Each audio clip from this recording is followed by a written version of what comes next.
Welcome back, WNST, Towson, Baltimore, and Baltimore Positive. We've replaced the Chiron with the hats now and the Pizza John's mug. And tell you what, we're getting out now. We're getting like all supercharged and newfangled out at Baltimore Positive as we merge our brands. And who better to invite on the program and welcome in via our new Zoom channel than the great Marty Conway, our Georgetown professor. Marty, man, I've been for years been wanting to show you my studio, my leg lamp, and my Art Modell picture behind me, and now I get to see what's in your office. Where are all the bobbleheads from 33rd Street behind you, man? Yeah, they're in a different place, but yeah, we'll eventually get to that as we continue to do these, and I'll work my way around the world that you might want to see. So hey, I love what I see so far, and I'm glad to be part of it. Thanks. Well, I would just say we want to make sure we're not on that Twitter thing, bad rooms, right? Yeah, bad COVID rooms for broadcast. You got to get some decoration behind. You got to hang some curtains up or you get in trouble. I reached to you, and you've always been gracious with your time. We didn't really know each other back when you were in the industry and running around with George Bush and running around with Larry Lucchino. Our relationship's been more September, I think, through all of this, although we hope it's only May right now for both of us. I wanted to get you back on because we're now 2 weeks into this, baseball, Doug Peterson now, the Ravens are opening their place and all the safety measures and all the stuff they're doing. I don't know who drove the Marlins home from Philadelphia. I'm glad they weren't quarantined there any longer. They let me out of Pennsylvania on Thursday night, but I don't think this is going any better or worse than we thought it was going to go. And here's where I am. This is why I'm inviting you on. I've been saying this on the internet for a couple of days now. Ever since the Marlins incident didn't shut it down, once Major League Baseball got over that first hump, now there's the Cardinals, now there's the next thing and the next thing. Now we're just on the roller coaster, and it feels to me like they're going to do this no matter what. If somebody gets hospitalized, I can't imagine anything that's going to shut this down now. It feels like they're going to play sports and play these games. If the team doesn't show up, they'll figure out a forfeit. They'll figure out a new percentage. They'll send the Marlins into Baltimore next week. They'll play with 7 outfielders. They'll play 7 innings. They're just going to play. Yeah, I think that's right because I think, look, we're all amateur infectious disease experts now on Twitter, right? And that is, we understand there's 3 big areas. There's infections, there's hospitalizations, and then there's deaths. And we know the severity of deaths, and we know the importance of hospitalizations or ICU stays, but infections are going to happen. And so right now, that's what we've seen in sports, which is we've gotten infections. Thankfully, at this point, we have yet to get to hospitalizations or tragically a death. I think if some of those things, Nestor, began to occur, even one of them, if even one player or staff member was hospitalized as a result of their COVID exposure, that might start to pause or change the game. But I think you're right. One of the things right now is that the old adage that, look, what looks good on paper, right? Plans are made on paper, but the games are played on fill in the blank, grass, wood, turf, whatever it is. And so those 100-page CDC-infused guidelines for leagues are now looking like, will they stand up to the reality of the world that they have to live in? Well, I always use the Deepak Chopra line about infinite flexibility being the key to immortality. And infinite flexibility has never been anything the lords of the realm have been good at in any of these sports, as well as the unions that we're going to meet you halfway and we're going to figure the money out halfway and we're going to hold hands and sing Kumbaya and all split the postseason revenue. I don't think this is going particularly well from my perspective, but I'm not cashing in on it, right? I sort of am in the sports business, sort of kind of. The Orioles are sort of kind of playing. Luke is down there sort of kind of watching it. We don't really believe there's going to be any finality to it. I don't believe there's going to be a World Series. But as I get 2 weeks into this, I keep thinking it's inevitable that someone's going to get hospitalized and get very, very ill. It just is. It's a plague. And it's everywhere, clearly. And I feel like that if that's the inevitability, that someone's hospitalized, that shuts it down. I remember what shut it down in March, which is Rudy Gobert, right? So that shut it down then. I'm wondering where the edge of the plank is when Doug Peterson, who on Monday morning was supposed to be the guy like John Gruden and John Harbaugh and everybody else saying, Keep the COVID out of here. You're responsible. It's a personal responsibility. I keep talking safe sex. You know, it's like it's personal responsibility. If you bring COVID in here, it's going to shut down our operation. None of us are going to make any money. None of us are going to be able to play on Sunday. Be safe, be safe, be safe. And then the coach walks in with it on Sunday night in Philadelphia. You know what I mean? Like, even the leaders who preach the safe sex and the safe COVID and doing all the right things, they can't keep themselves clean because it's a pathogen. Right.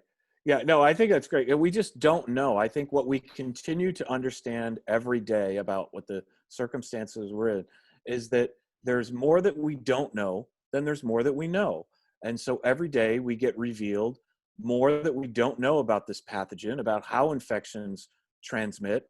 So we're wearing masks. We're trying to stay social distancing. We're trying to stay in outdoor exposure venues, whatever, but still people are contracting a virus. Now, the second part is, as we get into the realm of professional sports and professional athletes, these are some of the most, highly tuned, trained athletes in the world. And so if they're getting exposed to it with all the nutrition and everything else that they have, how are people, how's that really working? And so I think that's sort of the mystery right now that all sports are trying to go through and trying to figure it out. Well, it only takes one, right? I mean, the Marlins sort of opened the door last week, and that's one of the reasons I wanted to reach to you, because 2 weeks ago we were, well, what happens if this? Dude, 17 of their 30 people were. It threw the sport into a disaster area where the Yankees can't get on a bus, the Phillies can't leave town, the Orioles are in Miami wondering what the hell they're doing there. The schedule and 10 days later, they're still playing, and the Cardinals then have it, and a couple of the Phillies, coach has it, and a clubhouse attendant has it. And then Cespedes just sort of walks off the job. And from an integrity standpoint, and I talked so much to Luke about this week, Marty, which was, I watched it. I've given it 10 days. I think, from a broadcast standpoint, Ben McDonald's better at this than I thought. Scott Garceau's far worse at it. Spending time in the pregame and the postgame, and do I care? And who is this? The kid hit Pat Valika hitting home runs, and who the hell are these guys? And then you look up and you say, well, the Orioles are above 500, and you only have to be top 16 to make the playoffs. And you start thinking about it like a fan, and you start saying, can my team win? And does it matter if my team wins? And am I enjoying this? And is this good baseball? And is this what I really feel like doing at 8 o'clock when it's 104 degrees outside, when I've been trapped in my house for 6 months? I love baseball. You love baseball. You built a home on baseball. I've built a business off baseball. I'm watching it, and this is very good. Yeah, I'm just like, this isn't catching me into the soap opera for the next 8 weeks where any player is going to walk off the job at any time, or the whole team's going to get sick on a bus, or there's so many things that make me say, I'm watching this and I'm really not having a good time doing this, because this doesn't feel like anything that you and I would recognize from collecting baseball cards back in the 70s, Marty. Well, I think that's the key part of this, Nestor, is that Rob Manfred and the Players Association determined that they had to try it. I don't know how much confidence level either side had at any particular time that they would get through it. And that's why you saw the way that the business deal was organized for baseball was, if we don't get through it and we don't get to our big payday, we have to have a whole lot less risk in terms of payments and things like that to do. I don't know what the confidence level, I would love to know in terms of all the analytics that baseball uses on the field, what their analytics said about the ability to get all the way through this to the postseason. And the one thing about baseball is it's a sport that is based on predictability and rhythm. And neither of those things are occurring right now in the sport, which is why I think when you look at it and you listen to it, you're having a hard time understanding it, because it's really hard to see through all the static that's going on and say, is this really a season? Are any of these statistics going to be meaningful? Anybody that makes the playoffs win the World Series, are they going to be legitimate? And so I think that's what perhaps some people and now players are starting to understand, is that this just may not be something that, not even does it have an asterisk. I mean, it might be just a blip on the radar that we tried to play and we got 50 games in, and that was all we could get. What does that mean? It's hard to say. It's not going to help anybody with their World Hall of Fame credentials, that's for sure. It feels like replacement games, right? I mean, this feels like – I mean, it's starting to sort of sputter into that area, that bad movie that was made here in town. What was the name of that movie where Shane Falco was the quarterback? We're starting to get into Federal League stuff here. You know what I mean? Like, we're starting to get into this feels like replacement baseball, and it's going to feel like replacement football when enough C.J. Mosleys and enough Michael Pierces and enough of the New England Patriots just say, I'm not going through with this. And I'm certainly not going to go through with this into the winter and not be hugging my children around the house, not seeing my parents, and not be – all of that is going to get heavy along the line here. And from a football perspective, and you know this, these aren't the healthiest people rolling around at 328 pounds playing this game at this point at 23 years of age. And you learn about players that may be asthmatic or may like, a Ravens player who's diabetic right now, like my wife, who has to, that if you're diabetic and you get this, it's a problem for you, even if you're really kind of healthy because it's your immune system, or a player that may be sickle cell trait or have any autoimmune thing that allows them to play football sort of normally most of the time until you enter a virus that will attack that weakness in your system and may kill you. And I guess the Eduardo Rodriguez situation is a little bit of a cautionary tale, but, man, we're making big boy decisions now, Marty, aren't we? Yeah, well, two things about football. I think you're already starting to see it play out. Look, the notion that 8 players from one team, and it happens to be the New England Patriots, what does that tell you? I think what it tells you is Bill Belichick, who is both the general manager and the coach, has the ability to say, what does this period look like for us? We've lost Tom Brady. What is this? Is this going to have a season? And so I think I'm not shocked, frankly, that the most players per team are opting out in New England, because I don't know that he thinks this is going to be a full season. I don't know that he thinks this is going to be a legitimate season. And so if you're going to restack the deck and reset your organization, now's the time to do it, because you have the cover of COVID-19 and the pandemic. That's number one. And number two, just the sheer numbers, 12 players or 15 on a basketball roster, 25 or 30 on a baseball roster, 50, maybe 60 on a football roster. The number of potential targets for infection just doubles. And so that's why I think no matter what they're doing, the numbers here are likely to catch up with them. And the question is, what team, what level, how much, if it's a quarterback, is it different than if it's a defensive lineman or safety? And that's what we're going to see. So I think there's no question that it's going to interrupt football. The question is how much and to what extent. And I think that we're going to see that probably by mid-September or October. Marty Conway is our guest here on WNST and Baltimore Positive. You can follow him out on LinkedIn at Marty Conway, professor at Georgetown and longtime baseball insider and executive with the Baltimore Orioles, as well as the Texas Rangers and Major League Baseball and AOL and a whole bunch of other places. When I bring the wise guys on like you say things and I write them down. Legitimate season, you said a minute ago. Legitimate, right? Like, we're now asking if this is legitimate. Like, my wife loves hockey, right? We met at a hockey game, right? 17 years ago. And she was watching hockey on Sunday for whatever reason. She's cleaning the house, and the Penguins and the Flyers are on, and I'm kind of half sleeping through it and building a whole new web paradise at Baltimore Positive. And later into the afternoon, she put on like a Toronto Maple Leafs Columbus Blue Jackets game. And I'm like, where is that? Okay, it's in Toronto. And I'm thinking about that building, and I'm thinking about being in there with Mick Jagger and Carrie Underwood one night with the Stones about 10 years ago. I'm thinking about being in that building and feeling it shake from the rafters when, there's a goal scored there in Game 3 of the playoffs a couple of years ago with the Caps and the Maple Leafs. And I'm watching them skate in this cold rink where it's 93 degrees in Toronto outside in the day. And the puck goes up onto it looks like they're playing in a garbage bag, like a frozen garbage bag, Marty.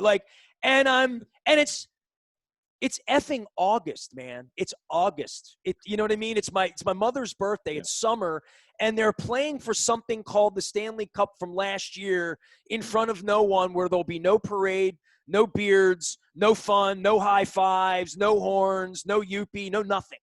And I'm not being I mean, I'm just watching this and saying, how vested in this can I get, man? You know what I mean? No, I think you're right. Look, I don't know if I've said it with you. I know that I've said it, but that is the reason why any of these sports are coming back, and we're even trying to do them, including college football and pro football, is two reasons: viewership and sponsorship. Because when you look at now, when you're looking and watching that game, I agree with you that it looks like it's being in some studio in Hollywood, and it's all for a movie, some sort. But then when you look at the commercials, watch and see that Ford Trucks is in there, and that Taco Bell is in basketball. They're sanctioning and this. State Farm That is in what's the sanctioning NBA. this, right? Yeah. They need a platform to push their product, and sports is the only way on television right now that you get that breakthrough. And so as a result, that's probably 60 to 70% of their total revenue pie.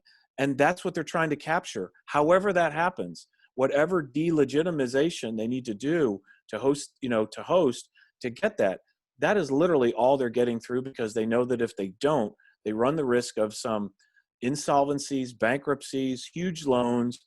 I've talked to a few people who are very close to specific owners who have sort of turned into, that movie, the Pixar movie Inside Out, where they talk about, the feelings of blue and sadness and joy is green and all that. It's a fantastic movie. These owners are now in the blue category, where it's sadness. Like, they're moving from sadness to sort of anger, because they've had to put up all this additional money to make this work, hold on to staffs and everything.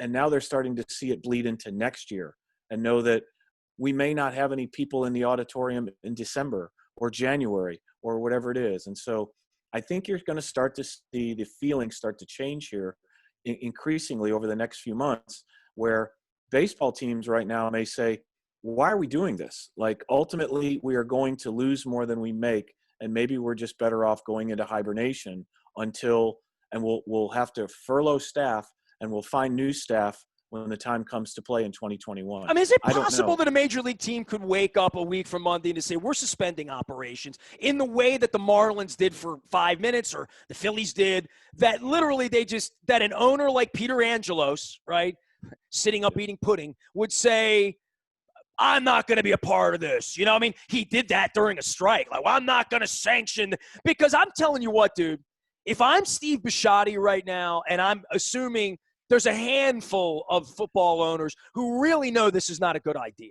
Like, I can't think all 32 of them are wearing red hats and praising the orange idiot and injecting themselves with hydroxychloroquine, whatever the hell it's called. Like, I can't believe that there aren't people, that John Angelos, who's not going to make any money off of this at all, and may wind up with another Steve Beckler before all this is over with, right?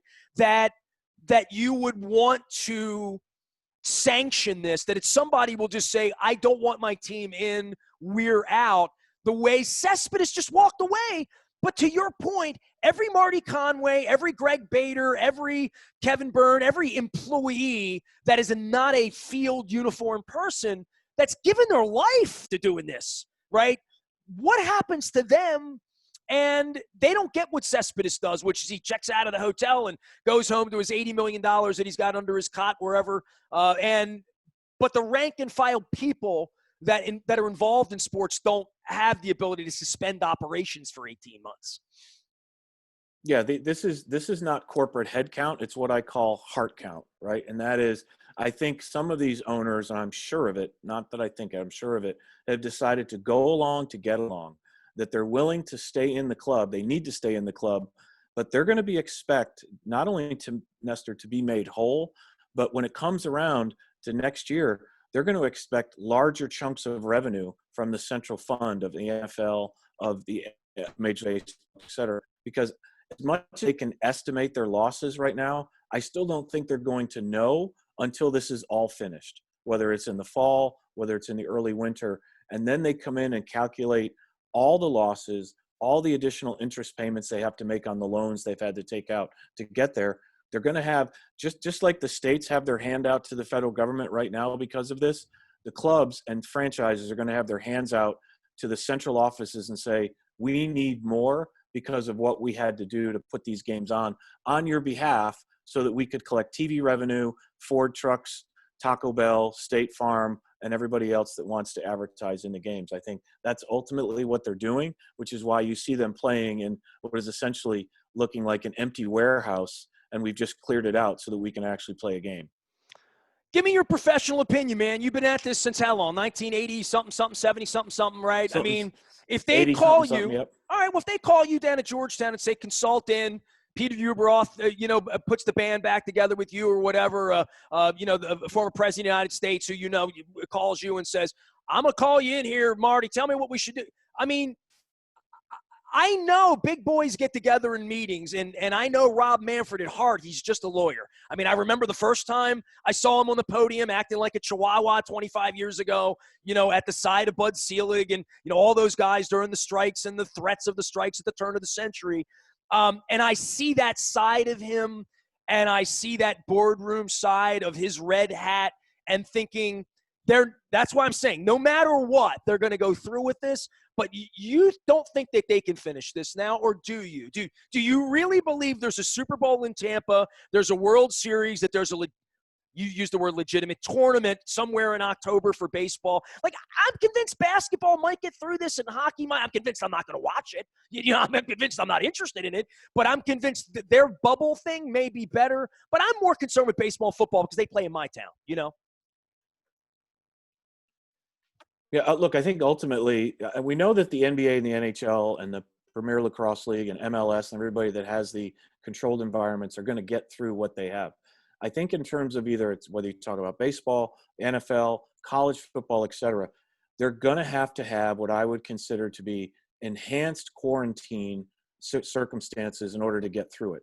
If you want to play, quote unquote, outside of a bubble, then you're going to have the standards. And I think baseball's on the verge. I said this this morning on Twitter. I think baseball's on the verge of announcing new protocols specific to what they've learned, which I wouldn't be surprised if they now require players, for example, to live in a certain hotel even for home games, and that they only travel between the hotel and games.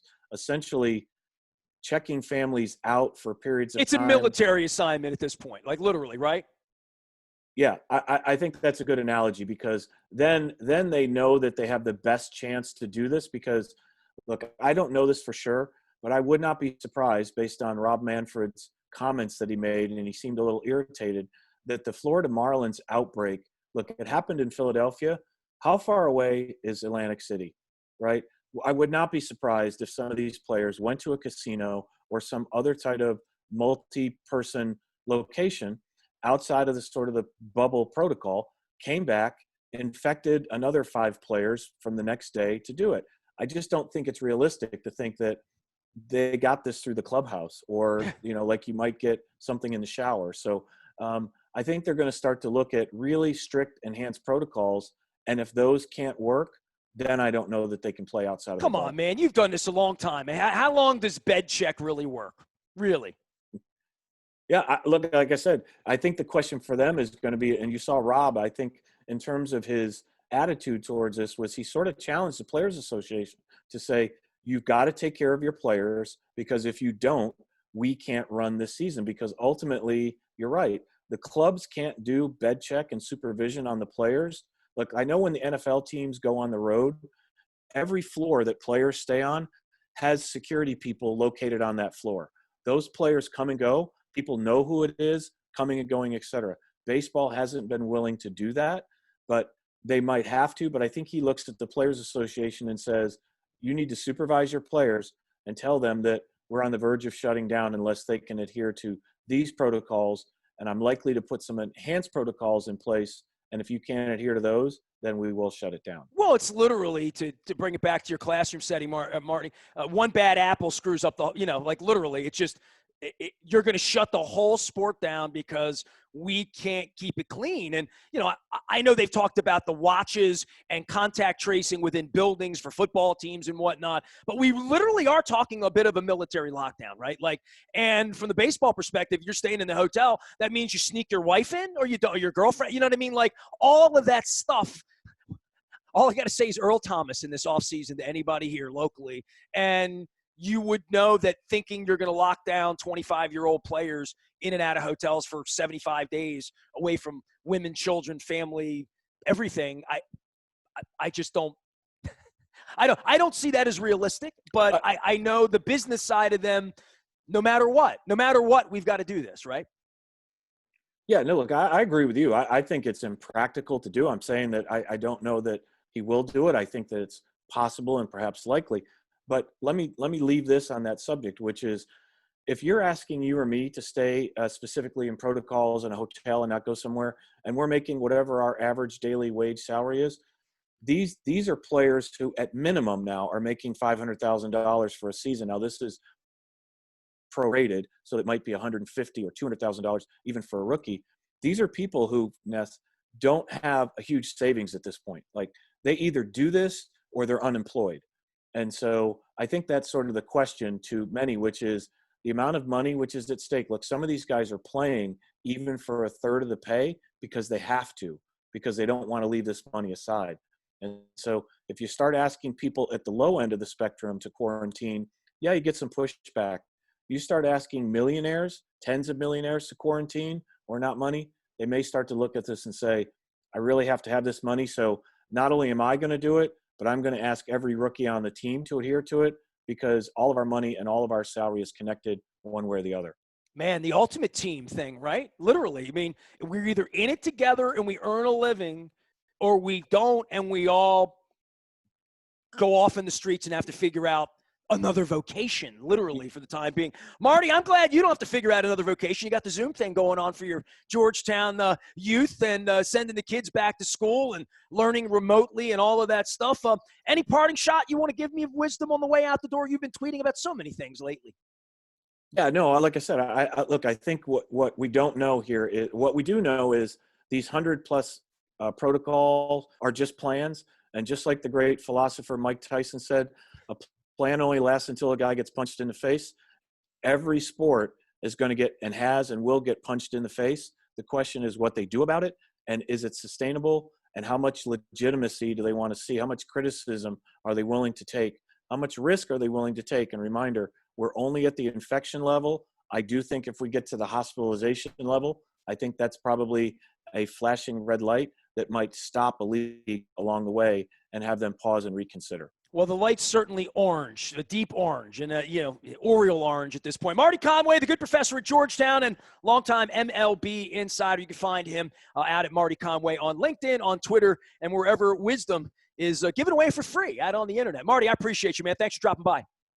Thank you very much. Good to be with you, Ness. You got it. All of our WNST programming brought to you by our friends at Cole Roofing. I've got the mug going on here because I put the hat down. And Sporticulture sending me a new black magma a lava lamp here. So we're going to be doing that. Taharka as well. I'm almost out of honey graham ice cream with the local honey made here in Baltimore. We're going to get that going for you a little later on, too. Nothing like ice cream on 100-degree days. I am Nestor. Nasty at WNST.net finds me merging WNST.net, AM 1570, and Baltimore Positive. We are back for more right after this.